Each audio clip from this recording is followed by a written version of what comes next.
상한 나의 심령에 내 갈급함 부르짖는 소리 들으소서. 내 갈급함 주의 음성 들리네.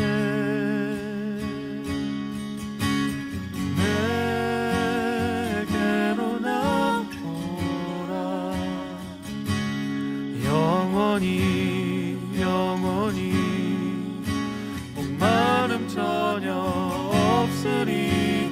내게로 나오라. 가까이 가까이 생명의 근원 되신 주께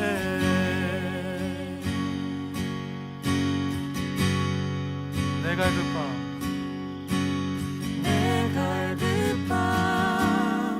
어느 것으로 채울 수 없네. 내 갈급함 상한 나의 심령에 내 갈급함 불을 짓는 소리 들으소서.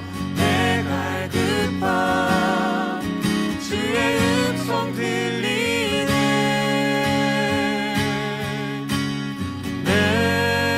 내게로 나오라. 영원히 영원히 목마름 전혀 없으리. 내게로 나오라. 가까이 가까이 생수의 근원 대신 주께 내게로 나오라. 영원히 영원히 목마름 전혀 없으리. 내게로 나오라. 가까이 가까이 생명의 근원 대신 주께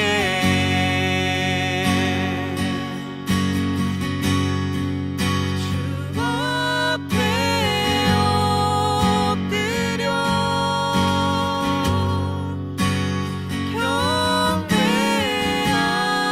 경배합니다. 온전한 예배 내 맘의 예배 내 모든 것 받기 합당하신 분 주 앞에 엎드려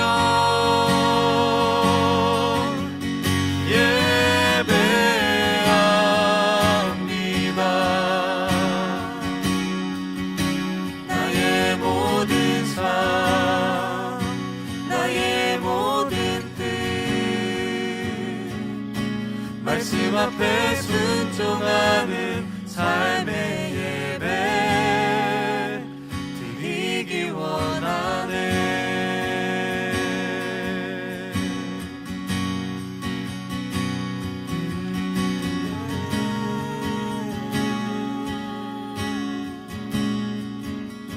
진정한 삶의 예배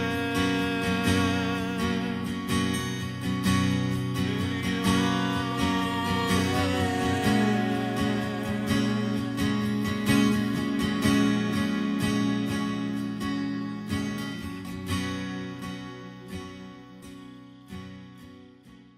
디모데전서 2장 8절부터 15절까지 말씀.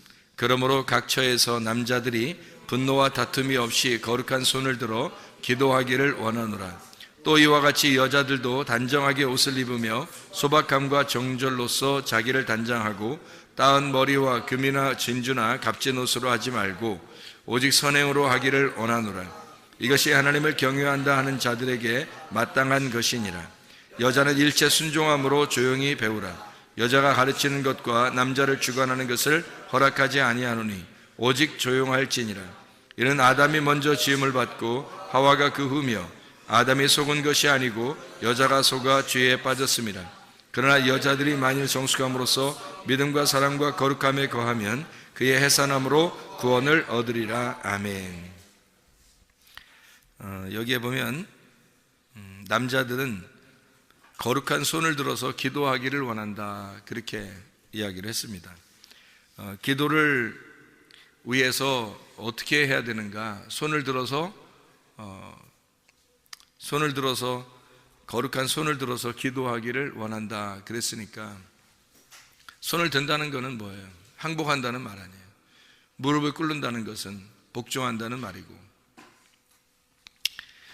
기도를 위해서 어떤 삶이 우리가 필요하냐면 무덤에 들어가는 삶이 필요한 거예요. 무덤에 들어가는 삶. 사람이 아기가 이렇게 낳잖아요. 아기 나면 아기가 처음에 어디로 들어가요? 아기가 뱃속에 들어가요. 아기가 잉태됐다 이 말이에요. 그럼 그 안에서 몇 달 동안 훈련을 받아요. 10달 동안 훈련을 받아요. 아기가 태어났네. 태어나면 가만히 있어요? 아니면은 유치원도 들어가고 학교도 들어가요? 유치원도 들어가고 학교도 들어가요. 뭐 하는 거예요 거기서? 훈련 받는 거예요. 이 세상에서 훈련을 받는 거라고. 그리고 이제 이렇게 살다 학교도 가고 이렇게 살다 보면 남자들 같은 경우는 어디 또 가요? 군대도 가요. 군대도 가요. 남자나 여자나 이제 좀 크게 되면 뭐 이제 둘이 어떻게 해요? 결혼도 하고 그래요. 이게 다 뭐 하는 거예요, 이게? 왜 이런 과정들을 다 이렇게 둔 거야? 그 다 훈련하라고 그러는 거예요. 서로를 훈련하려고 그렇게 하는 거거든요. 그러면 결혼도 하고 또 교회도 나와요, 또. 교회 뭐, 이렇게 어릴 때부터 교회 다니는 사람들 있고, 나이 먹어서 교회 나오는 사람들도 있고, 교회도 나와요. 교회 뭐 하는 거예요, 교회에서? 훈련하는 거예요. 이렇게 훈련한다고 이렇게. 그러다가 이제 우리가 살다가 또 나중에 어떻게 돼? 나이가 먹고 아니면 뭐 이렇게 늙고 그러면은 죽어요. 죽으면 어떻게 끝나는 거예요? 아니면 진짜 무덤에 들어가는 거예요? 진짜 무덤에 들어가는 거예요. 그게 이제 뭐 하러 들어가는 거예요? 훈련하러 들어가는 거예요. 그러니까 우리가 사실은 다 모든 이 태어나면서 죽는 때까지의 어떤 과정이 다 훈련이에요. 훈련. 그러니까 하나님이 뭐 하기를 위해서 우리를 어떻게 하려고 훈련하시는 거예요? 거룩하게 만들려고 훈련하는 거예요. 그러니까 태어날 때부터 엄마 뱃속에서부터 또 학교에 들어가고 뭐 군대를 가고 결혼하고 뭐 교회를 다니고 죽고 다 모든 게 하나님께서 우리를 만들어 나가시는데, 어떻게 만들어 나가시냐면 거룩하게 만들려고 만들어 나가시는 거예요. 목적이 뭐냐면 거룩함이에요. 그러니까 너희가 두 손을 높이 들고 하나님 앞에 기도하라, 그 말은 어떻게? 거룩하게 만들어, 거룩한 손을 들어 기도하라는 거예요. 하나님은 그 기도가 왜 하는 거냐면 너희의 거룩을 위해서라는 거지. 너희가 두 손 높이 들고 기도하라, 그 거룩한 손을 들으라 이거예요. 왜냐하면 그 거룩이 목적이니까. 너희 자신들이 꼭 그런 표현만 해서가 아니라 너희 자체가 기도하는 그 삶이 거룩한 삶이라는 거예요. 그래서 기도하라는 거예요. 두 손을 높이 들고 무릎을 꿇고 기도하는 것은 우리의 태도가 하나님 앞에 바르게 정결한 태도가 되는 거죠. 하나님 우리를 보실 때 겸손한 태도를 갖고 하나님 앞에 기도하는 것이다. 하나님께 복종하겠습니다, 하나님께 항복하겠습니다 하고 하나님의 그 거룩한 목적에 내가 순종하겠습니다, 그러면서 기도하는 거죠. 그러니까 이런 기도를 통해서 이렇게 살게 되면 하나님께서 우리를 정결한 그 신부로서 만들어 주시겠죠, 그죠?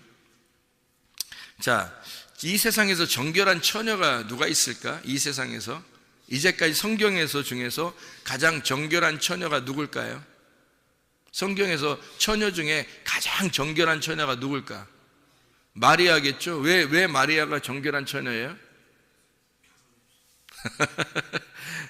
마리아가 가장 정결한 처녀예요. 왜 정결한 처녀냐면 예수님을 잉태했잖아요. 예수님을 임신했잖아. 그러니까 예수님을 임신한 게 뭐 그렇게 정결한 처녀예요? 그게? 왜 그러지? 이런 말 들어봤어요? 왜 그 여자가 건강이 안 좋으면, 아기를 낳으면 여자가 갑자기 건강해질 수 있다, 뭐 이런 얘기도 들어봤죠. 근데 이게 성경적으로 어떤 이야기냐면 예수님이 마리아 뱃속에 잉태가 됐단 말이에요. 성령에 의해서 잉태가 됐단 말이에요. 그러면 예수님이 들어온 것은 결국에는 누구의 씨예요? 성령님의 씨죠. 성령님에 의해서 아기가 잉태가 됐으니까 성령님의 씨란 말이에요. 그러니까 마리아는 여자고 성령님은 이제 남성이라는 거지. 하나님은 남성이고 이 남자가 자기의 씨를 여자에게 준 거잖아요. 여자가 이제 배에 이제 예수님을 잉태했단 말이에요. 이 세상에서 가장 정결한 처녀가 마리아예요. 왜 마리아가 가장 정결한 처녀인지 생각을 해보세요, 여러분. 이 마리아는 죄인이에요, 아니에요? 죄인이죠. 마리아도 죄인이에요. 그러니까 예수님이 마리아에게 잉태된다는 것은 말씀이 육신 안에 잉태된다, 그런 말이랑 마찬가지죠. 말씀이 육신을 입고 왔다. 그래서 예수님이 마리아를 입고 들어온 거죠. 그러면 이제 마리아가 옷과 같은 거고 예수님이 그 옷을 입은 거지, 마리아 뱃속에 들어가서. 그런데 이 배가 원래 마리아의 배는 더럽죠. 마리아의 배는 원래 정결하지 못하단 말이에요. 그런데 예수님이 이 세상에서 하나님이니까 하나님의 아들이 이 마리아라고 하는 여자의 배를 갖다가 뱃속에 들어갔단 말이에요. 거기에서 10달 동안 이게 가득 찼단 말이에요. 가득 차가지고 여기 충만했다고요. 그죠? 여기에 충만해서 여기 배를 갖다가 어떻게, 예수님이 들어갔으니까 원래 배, 그냥 마리아 배는 정결하지 못하지, 더럽지. 그런데 예수님이 배에 들어가서 10달 동안 꽉 차니까 어떻게 돼? 배가 정결해지는 거죠. 하나님이 들어가 있는데. 생각해봐요. 그러니까 이 여자만큼 정결한 사람이 없다. 왜? 예수님을 잉태했으니까. 예수님이 이 배 속에 들어가서 이 더러운 배를 다 청소하고 예수님이 나오시는 거죠. 그러니까 우리 인간들은 인간 스스로는 아무도 정결한 사람이 없어요. 근데 유독 마리아라는 이 여자한테 예수님이 들어가서 그 배를 청소하고 나오셨다고요. 그 자신이 마리아 뱃속에 들어가서 완전히 꽉 차서 충만했다가 나오셨으니까 그 여자의 배를 완전히 깨끗하게 만들어버렸다고요.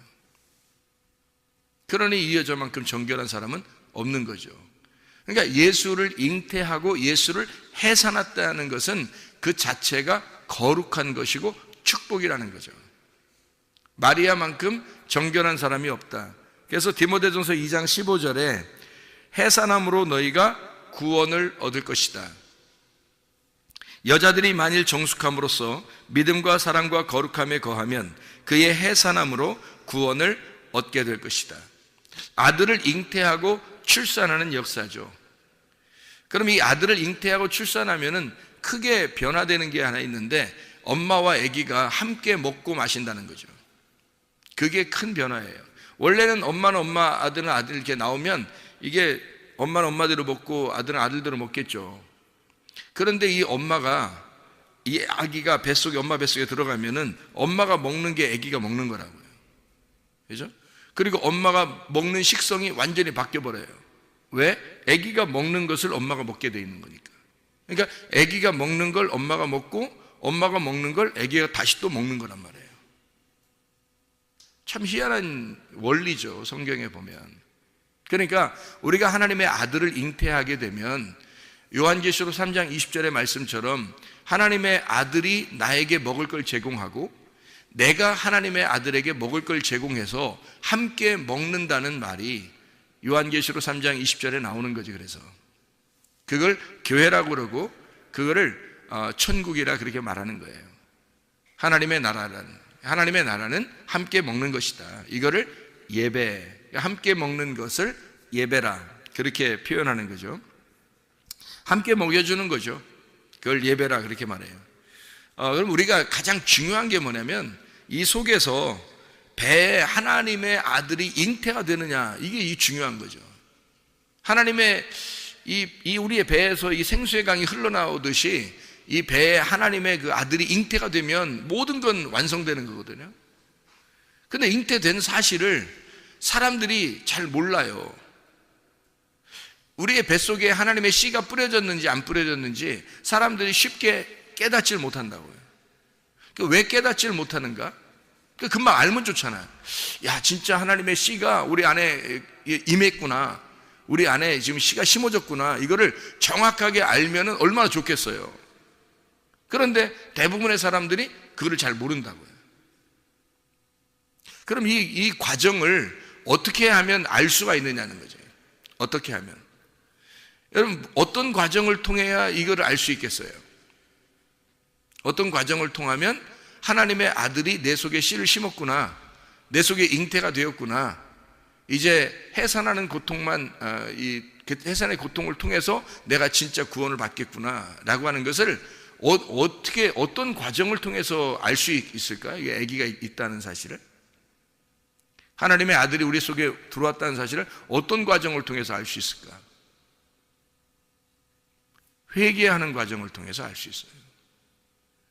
회개하는 과정이 안 되면 이게 이해를 못 해요. 자기 속에 들어와 있는지를. 씨는 분명히 떨어졌는데 이게 씨가 있는지 확인을 해야 되려면 반드시 회개가 필요하다고요. 그래서 그 회개하는 것은 거룩한 손을 들어 하나님 앞에 기도할 때 그걸 아는 거예요. 거룩한 손을 들어 하나님 앞에 기도하는 자에게 하나님은 그가 잉태, 예수 하나님의 아들이 잉태가 됐구나 라고 하는 것을 그때 알 수 있다는 거지. 그러면 예수님의 제자들한테도 그런 일이 일어났는지 한번 생각해 봐요, 여러분이. 하나님의 아들이 속에 진짜 내 속에 들어왔구나라는 것을 언제 그들이 깨달았을까? 언제? 오순절날 깨달았단 말이에요. 오순절날 사도행전 그 2장에 보면 1절부터 4절에 하나님의 성령이 막 이렇게 임한단 말이에요. 막 성령이 막 충만하게 그때 임해가지고 막 안다고 해요, 사람들이. 이 막 성령 충만하게 임하니까 그들이 그때 성령의 충만함을 깨달았단 말이에요, 이렇게. 그런데 그날 성령 받았나요? 여러분 생각해봐. 그날 성령 받았냐고? 아니라고. 그날 성령 받은 게 아니라 사실은 요한복음 20장 22절에 성령을 받았다고요. 그거 잘 생각해 보라고. 그러니까 요한복음 20장 22절에 하나님의 생기가 들어왔어요. 그게 창세기 2장 7절에 나와 있는 하나님이 흙으로 사람을 만들고 하나님이 생기를 불어넣어 주신 거. 이래서 이제 사람이 살아있는 혼이 됐잖아요. 그게 창세기 2장 7절이잖아. 근데 이거를 그대로 요한복음 20장 22절에 예수님이 부활하고 난 다음에 일부러 예수님이 막 호흡을, 숨을 쉰단 말이에요. 그리고 뭘 받으라고 한다고? 성령을 받으라고 한다고. 근데 이 사람들이 받고 나서 성령을 받으라니까 받았잖아요. 받았을 거 아니에요. 근데 이게 알겠어 모르겠어? 모른다고요. 이게 성령이 속에 들어와 있는지 이걸 모른다고. 그러니까 여러분에게 똑같은 과정이 다 있는 거예요. 하나님의 성령이 여러분에게 호흡을 해요. 생기를 불어넣어 준다고. 하나님의 씨를 갖다 던진다고요. 근데 그것이 심겨져도 잘 모른다고요, 여러분. 자, 보세요. 사람이, 남녀가 이렇게 둘이 잠을 자면, 아기가 속에 생겼겠구나. 또는, 아기가 속에서 막 있네? 이거를 알아요, 몰라요? 잠을 자면 무조건 아기가 다 들어와 있는 거예요? 그거 아니죠. 들어와 있는지 안 들어와 있는지도 몰라요. 그러니까 잠을 잔 건 분명히 확실한데 아기가 들어와 있는지 안 들어와 있는지는 모른다고요. 근데 언제쯤 이게 확인이 돼요? 어느 정도 시간이 조금 지나면 이게 표시가 난다고요. 몸에 변화가 일어나기 시작한다고. 그래서 아기가 속에 있다는 사실이, 아기가 속에가 있으면 이 몸이, 여자의 몸이 바뀐다고요, 점점. 배도 좀씩 나오게 될 것이고, 아기한테 이제 우유도 이게 우유가 아니 젖을 먹여야 되니까 그것도 이제 변화가 있을 것이고, 이렇게 점점점 여자의 몸이 변하기 시작한다고요. 그러니까 결국에는 여자의 몸에서 가장 두드러지게 변화되는 것이 어디냐면 가슴하고 배예요. 가장 두드러지게 변화되는 건. 왜 그러냐면 생각해봐요. 여자가 갑자기 임신을 했다 안 했다를 몰라요. 그냥 잠잤다고 해서 임신했다는 걸 아는 게 아니고 모르는데 갑자기 변화가 일어나는 게 있는데 그게 바로 뭐냐면 먹을 거에서 변화가 일어나요. 먹는 데서. 먹는 게 바뀌는 거야. 이상하다. 뭘 먹고 싶어. 근데 자기가 좋아하는 게 아닌데 이상하게 막 먹고 싶어져. 생뚱맞은 게 막 갑자기 막 먹고 싶어져요. 겨울에 수박을 먹고 싶다고 하질 않나? 여름인데 겨울 과일 여름인데 귤을 먹고 싶다고 하질 않나? 이렇게 갑자기 몸에 변화가 일어나면서 고기를 안 먹던 사람이 고기 먹고 싶다 그러고 채소를 안 먹던 사람이 갑자기 채소를 먹고 싶다 그러고 이렇게 바뀌는 거예요. 누가 속에서 바꿔놓냐면 아기가 바꿔놓는 거예요.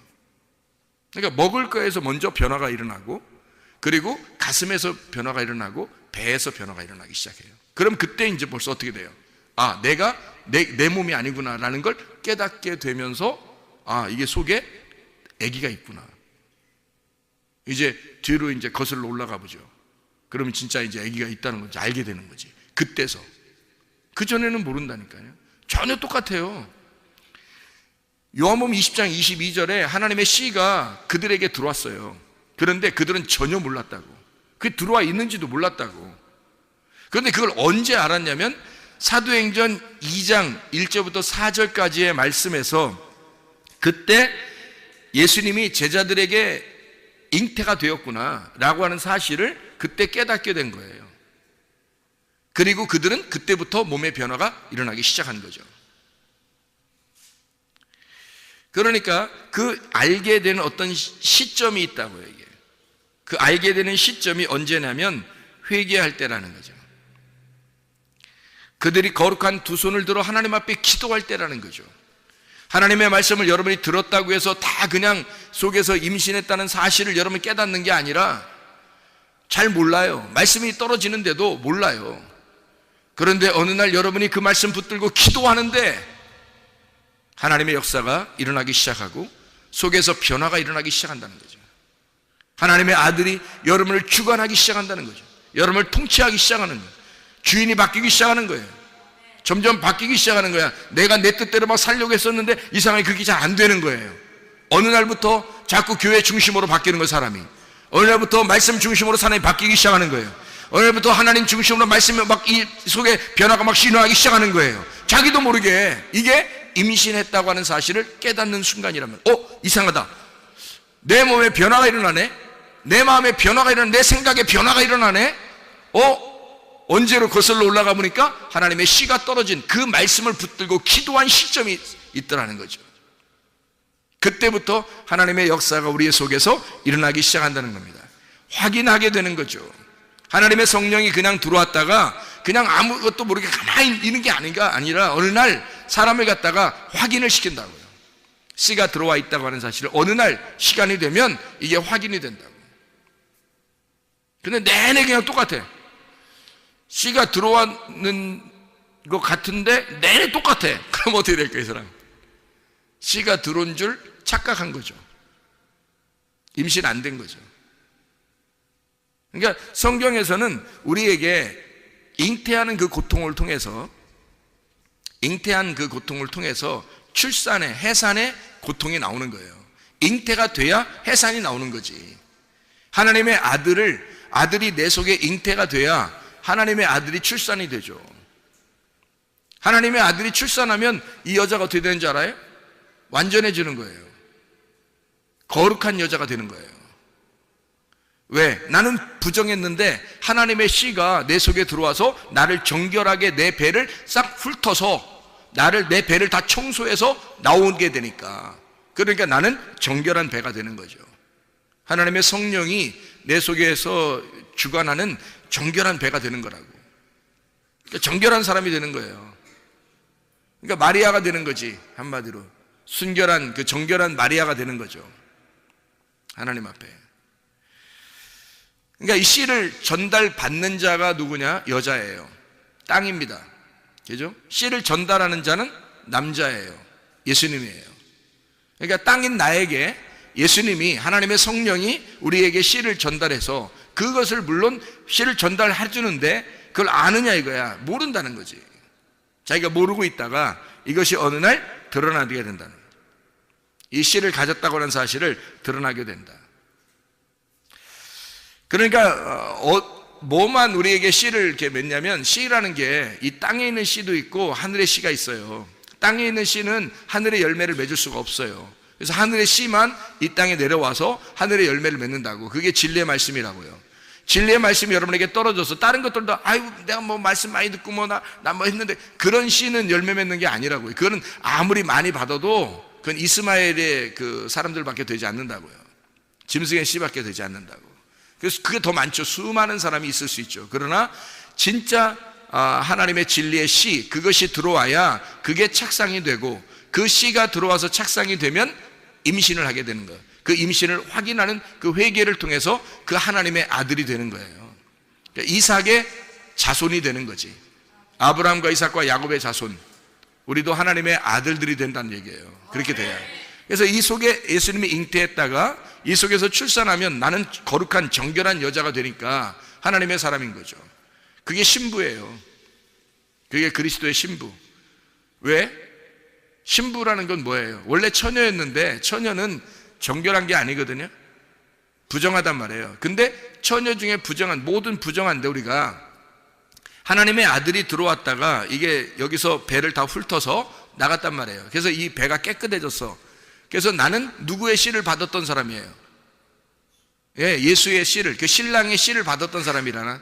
그러면 예수의 씨를, 신랑이라는 씨를 받았으니까 나는 뭐가 된 거예요? 신부가 되는 거죠. 그러니까 처녀가 하나님의 아들의 씨를 받았으니까 신부가 되는 거예요. 그러니까 하늘나라 올라가면은 신부가 올라가는 거죠. 하늘나라에. 처녀가 올라간다고 하지 않았죠. 음녀가 올라간다고 안 했죠. 신부가 올라간다고요. 신랑을 만난 자가 신부란 말이에요. 신랑을 제대로 만나면 그때 신부가 되는 거예요, 여러분. 그러니까 천국에 올라가는 사람들은 신부가 돼야지 천국에 올라가는 거예요. 다시 말하면 하나님의 아들이 잉태가 되거나 또는 잉태돼서 해산하는, 출산하는 그 고통을 가진 자. 그래서 말씀이라고 하는 건요, 우리에게 이렇게 떨어지잖아요. 말씀이 막 떨어지면 이게 우리에게 심판도 오고 구원도 오는 거예요. 그 심판을 통해서 회개가 일어나고 회개를 통해서 구원이 오는 거죠. 그러니까 회개라는 것이 없으면, 거룩한 손을 들어 하나님 앞에 기도하는 것이 없으면 우리는 그 임신한 사실을 깨닫지를 못해요. 하나님의 씨가 떨어져서 내 속에서 하나님의 아들이 지금 자라나고 있다는 사실을 모른다고요. 그런데 회개를 통해서 하나님의 그 아들이 내 속에 있다는 사실을 알게 되는 거죠. 비로소. 그래서 하나님의 그 심판과 구원의 말씀이 위로부터 비가 내리듯이 막 떨어진다고. 그게 이른 비와 늦은 비예요. 이른 비와 늦은 비. 그래서 늦은 비가 언제 일어나면 봄에 일어나죠. 그게 오순절이라고요. 그게 성령 충만이란 말이에요. 그러니까 이른 비, 늦은 비가 있는데 그 늦은 비는 언제 일어나요? 봄에 일어나고, 이른 비는 가을에 일어나요. 예수님의 오시는 탄생의 얘기예요. 그러니까 예수님이 오실 때 그 오심도 이 땅에 오시는 거잖아요. 씨가 내렸다. 근데 그거를 사람들이 다 알았나요? 모르죠. 다 모르죠. 왜냐하면 예수님이 오셨어도 모르는 거예요. 씨가 떨어졌는데도 모르는 거야. 땅에 씨가 떨어졌는데도 몰라요. 왜? 어떻게 하면 알아요? 회개해야 안다니까. 자기가 완전히 돌아서야 아는 거예요. 땅을 쳐다보고 있으면 모른다고요. 어디서 씨가 떨어졌는지 그걸 보면 안다고요. 그 시점을 봐야지만이 안다고. 그래서 회개라고 하는 건 내가 나를 돌이키는 거예요. 하나님 앞에. 하나님으로부터 내가 떨어져 있는데 하나님의 마음에 내가 돌이키는 거. 그래서 하나님의 마음하고 떨어져 있는 사람이 하나님의 마음에게 돌아가 보니까 씨가 임신되어 있던 거예요. 땅에 씨가 떨어진 거야. 예수 그리스도가 이 땅에 오신 거예요. 근데 예수 그리스도가 오셔가지고 언제 확인이 돼? 우리가 오순절 때 확인한다니까요. 제자들도 예수님을 만나서 처음에 예수님 만나서 예수님과 함께 따라다녔죠. 알았어요? 몰랐어요? 잘 몰라요. 그렇게 따라다녀도 잘 모른다고. 그리고 예수님이 부활하고 난 다음에 생기를 이제 불어넣어 준다고요. 호흡하면서 성령을 받으라고. 근데 성령을 받으라고 했는데도 그게 성령이 뭔지, 이게 변화가 일어나지 않으니까, 아무 변화가 일어나지 않으니까 모른다고. 모르고 있다가 언제 깨달아요? 그들이 오순절까지 기도하는, 예루살렘을 떠나지 아니하고 너희가 기도하고 있어라 그랬으니까 거기서 기도할 때, 그때 그 오순절까지 기도하는데 오순절날이 딱 임하니까 막 역사가 일어나기 시작하는 거예요. 자기에게 변화가 일어나기 시작하는 거예요. 그때 확인이 된 거죠. 그러니까 예루살렘을 떠나지 말고 너희가 여기서 기도하고 있어라. 그 기도하고 있을 때, 하나님의 거룩한 손을 들어 하나님 앞에 기도할 때 너가 정결한 처녀임을, 정결한 여인임을 확증해 주겠다는 겁니다. 네 속에 진짜 하나님의 생기가, 하나님의 씨가 들어왔다는 사실을 네가 깨닫게 될 것이다. 배를 깨끗하게 만들어 줄 것이다. 배가 속에서 하나님의 아들이 네 속에 잉태되어 너 같은 더러운 집에 하나님의 말씀이 들어와 있다는 사실을, 거룩한 하나님이 들어와 있다는 사실을 네가 깨닫게 될 것이다. 드디어 주인이 바뀔 것이다. 회개란 말이에요. 회개를 통해서 이 사실을 깨닫게 되는 거죠. 노아 홍수 때도요, 노아 홍수 때도 하늘의 창문이 막 열립니다. 창세기 7장 11절에 하늘의 창문이 막 열려가지고 거기서 비가 막 떨어지죠. 그게 이른 비와 늦은 비와 같이 비가 내리는 거예요. 내려오면은 그 하늘의 창문이 막 열린단 말이에요. 하늘의 창문이 열려서 비가 떨어져요. 이게 뭘 얘기하는 거예요? 교회에서 하나님의 말씀이 지금 떨어지는 걸 얘기하는 거야. 하늘 창문이 열렸잖아. 하늘 창문이 열려서 비가 막 떨어지는 거예요. 지금 말씀이 막 떨어진다고. 그러면 어떤 사람은 심판을 받는 거고 어떤 사람은 구원을 받게 된다고요. 노아 방주 안에 들어가 있는 사람은 구원을 받게 된 거고, 노아 방주를 밖에 있는 사람은 그 사람은 심판을 받게 되는 거고, 똑같은 비인데, 똑같은 하나님의 말씀이 떨어지는데 어떤 사람은 심판의 말씀이 떨어지고 어떤 사람에게는 구원의 말씀이 떨어지는 거라고요. 하늘의 창문이 열리면, 그 창문이 열리면 그런 날이 오게 된다. 그 날이에요. 그게 하나님의 두려운 날, 크고 두려운 날, 여호와의 크고 두려운 날이 이 날이라고요. 심판하는 날, 구원하는 날, 하나님의 하늘의 창문이 열리는 날, 여러분의 마음이 열리고 하나님께서 말씀을 하시는 날, 그렇게 심판하시는, 말씀하시는 날, 그러면 여러분이 깨져서 죽으면 구원받는 거죠. 무덤 안에 들어가면, 노아 방주 안에 들어가면 구원받는 거죠. 그렇게 잉태가 되고 학교에 들어가고 군대에 가고 결혼하고 죽을 때까지 하나님은 우리를 계속 만들어 가신다고요. 뭐래요?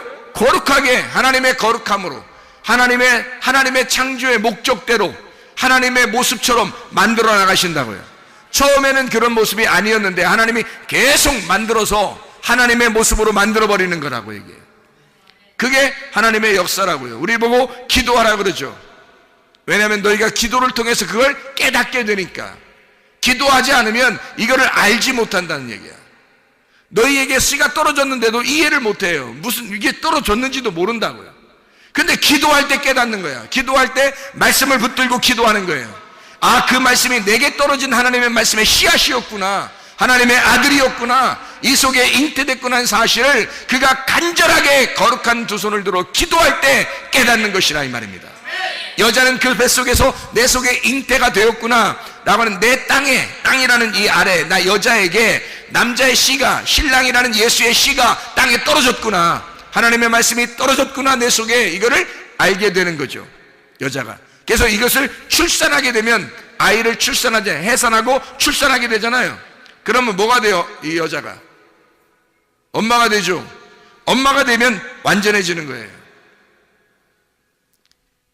엄마가 되면 이제는 완전해지죠. 그래서 아이를 출산하게 되고 그 아이가 알고 보니까 하나님의 아들이었다는 말이죠. 그래서 그 아들이 자기의 신랑이었던 거예요. 그 막장인가? 그런 의미가 아니고, 예수님이 우리 안에, 마리아 안에 잉태가 돼서 출산하고 나니까 그 마리아가, 그 아들이 누군지를 나중에 깨달은 거야. 하나님의 아들, 이 땅에 오신 신랑임을 깨닫는단 말이죠, 이 마리아가. 그래야 정결한 신부가 돼서 그 신랑의 신부가 되어 하나님 나라에 가죠. 하나님 나라에 갔더니 여러분, 마리아가 예수님 어머니더라 그러면 되겠어요? 이상하잖아. 그게 더 막장이지. 그 하나님의 그 어머니가 돼버리면 어떻게 해? 하늘나라 올라가서. 그럼 마리아가 어떻게, 거기서 더 높은, 대왕 대비마마 이렇게 되는 거잖아. 이렇게 하면 더 막장이지. 그렇게 하면 안 되지. 하나님의 아들의 신부죠. 우리 모두는, 그러니까 마리아는 대표적으로 마라라고 하는 쓴물에서 나온 여인이란 말이에요. 우리도 죄인인데 그 쓴물이 하나님의 아들을 받아들임으로써 단물이 되었다는 거지. 나라는 마리아를 싹 다 끌어내니까, 나라는 배를 싹 다 쓴물을 다 끌어내니까 이 속이 달아졌더라, 이 속이 깨끗해졌더라, 그 말이죠. 그래서 정결한 신부가 되었다, 이 말이죠. 하나님의 그 아들, 그 신랑의 신부가 되는 준비가 되었다, 그 말이에요. 그러니까 정결한 사람이라 그러지. 여기서 무슨 말인지 알겠어요? 디모데전서 2장 15절에 여자들이 만일 정숙함으로써 믿음과 사랑과 거룩함에 거하면 그의 해사람으로 구원을 얻을 것이다. 구원을 얻는 게 뭐예요?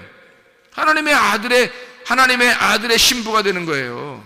그게 구원이라고. 하나님 나라에 가는 게 구원이라고요. 하나님의 나라에 사는 게 구원이라고요. 그러니까 하나님의 나라를 우리가 지금 살지 못하면 여전히 괴로운 거죠. 염려와 근심과 원망과 불평이 계속 끊이지 않는 곳이 땅이니까, 땅에 우리 그 땅 자체는 아니라고. 씨를 받지 못하면 이거는 땅은 어둠이라고요. 근데 씨를 받아, 빛이라고 하는 씨를 받으니까, 하나님이라고 하는 씨를 받으니까 땅이 바뀌는 거죠. 그 씨가 땅을 바꿔버리는 거예요. 그래서 좋은 밭을 만들어 땅에 보화가 심겨지면 그 땅 자체가 값어치 있는 땅이 되는 거죠. 보화 때문에, 보화가 심겨지니까, 씨가 심겨지니까 그 밭이 귀한 밭이 되는 거지. 비싼 밭이 되는 거지. 보화가 안 심어졌어요. 그냥 땅은 땅이에요. 어둠이고 아무것도 아니에요. 값어치가 없어요.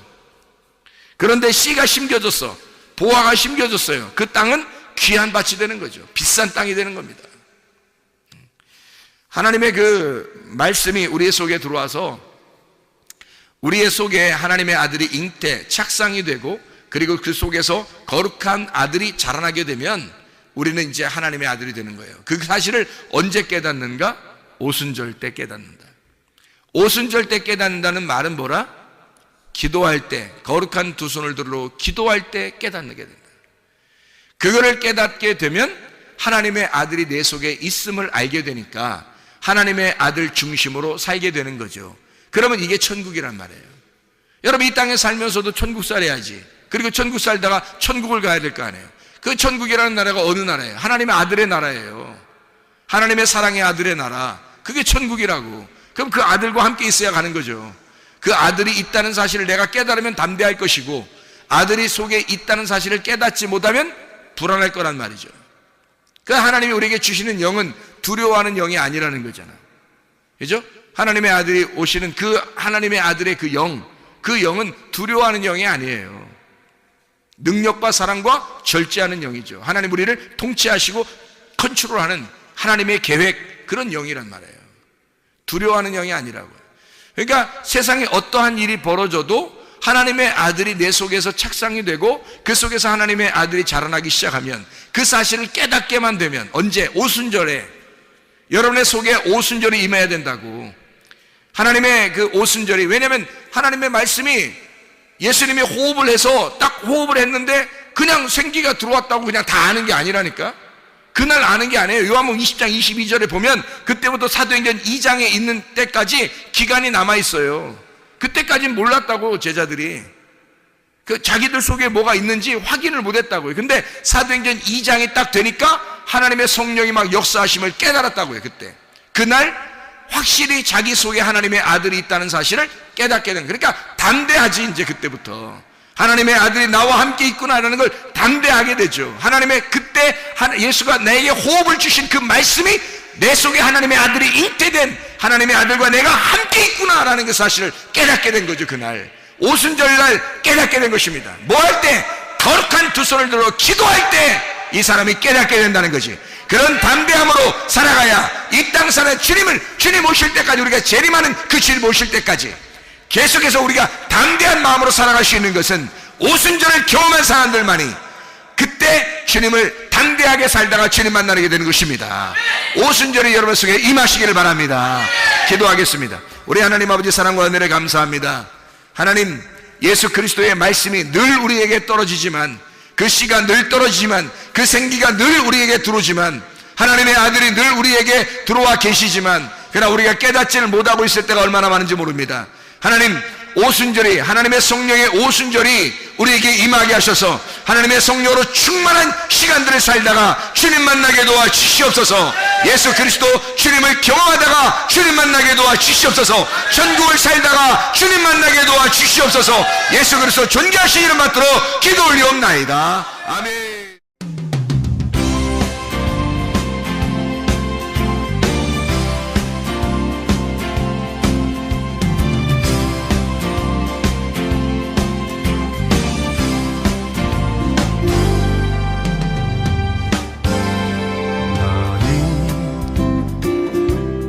너머로 뻗은 나무 가지에 푸른 열매처럼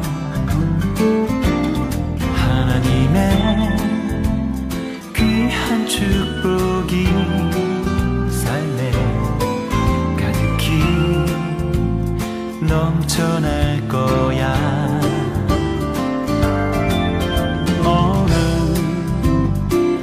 어떤 시련이 와도 능히 이겨낼 강한 발이 있어. 전능하신 하나님께서 너와 언제나 함께 하시니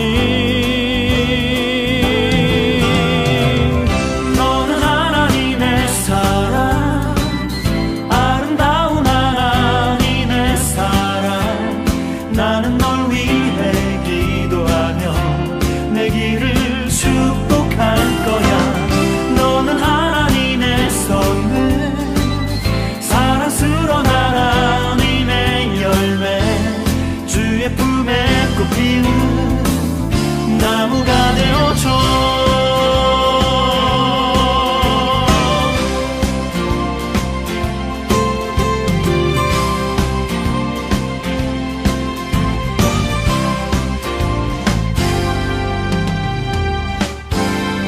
너는 담장 너머로 뻗은 나무 가지에 푸른 열매처럼 하나님의 귀한 축복이 삶에 가득히 넘쳐날 거야. 너는 어떤 시련이 와도 능히 이겨낼 강한 발이 있어. 전능하신 하나님께서 너와 언제나 함께 하시니 너는 하나님의 사랑, 아름다운 하나님의 사랑. 나는 널 위해 기도하며 내 길을 축복할 거야. 너는 하나님의 선물, 사랑스러운 하나님의 열매, 주의 품에 꽃 피우는 나무가 되어줘.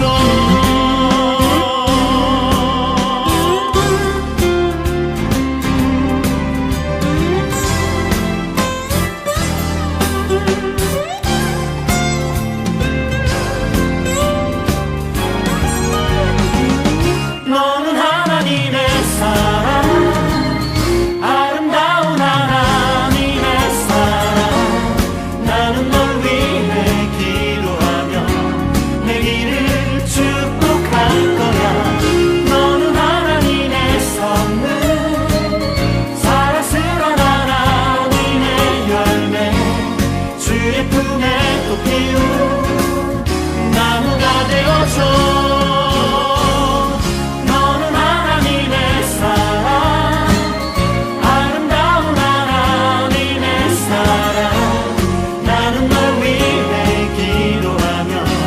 내 길을 축복할 거야. 너는 하나님의 선물, 사랑스러운 하나님의 열매, 주의 품에 꽃 피운 나무가 되어줘.